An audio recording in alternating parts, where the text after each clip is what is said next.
വരുന്ന വണ്ടികളാണെങ്കിൽ അവരുടെ number note ചെയ്തതിന് ശേഷം മാത്രമേ നമ്മളെല്ലാം നേരെ വനത്തിനുള്ളിലേക്ക് നമ്മൾ കയറി. രണ്ട് സൈഡിലും ഭയങ്കര കാടാണ്. കുറേ ഇവിടെ ഒരു ശിവൻ്റെ അമ്പലമാണ്. ആ ശിവൻ്റെ അമ്പലത്തിൽ ഒരുപാട് ലേറ്റ് ആയപ്പോൾ നമ്മൾ കയറുന്നില്ല. കാരണം ആനയൊക്കെ ഇറങ്ങുന്ന സ്ഥലമാണ്. ഈ കഴിഞ്ഞിടയ്ക്ക് ആന ഇറങ്ങിയിട്ടുണ്ടായിരുന്നു. 5:45 കഴിഞ്ഞ് വീട്ടിൽ നിന്ന് ഇറങ്ങിയപ്പോൾ.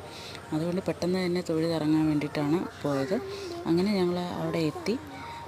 ചെറിയൊരു ഭാഗം മാത്രമാണ് ഞാനിവിടെ ഇടുന്നുള്ളൂ. അങ്ങനെ നമ്മൾ അപ്പൂപ്പൻകാവിലെത്തി തൊഴുതു. അങ്ങനെ നമ്മൾ അർച്ചനകളും കാര്യങ്ങളും ഒക്കെ ചെയ്ത് നമ്മൾ അപ്പൂപ്പനെ വണങ്ങി നമ്മൾ ഇറങ്ങി. നമ്മൾ എന്താഗ്രഹം പറഞ്ഞാലും അപ്പൂപ്പൻ അത് നമുക്ക് സാധിച്ചു തരും.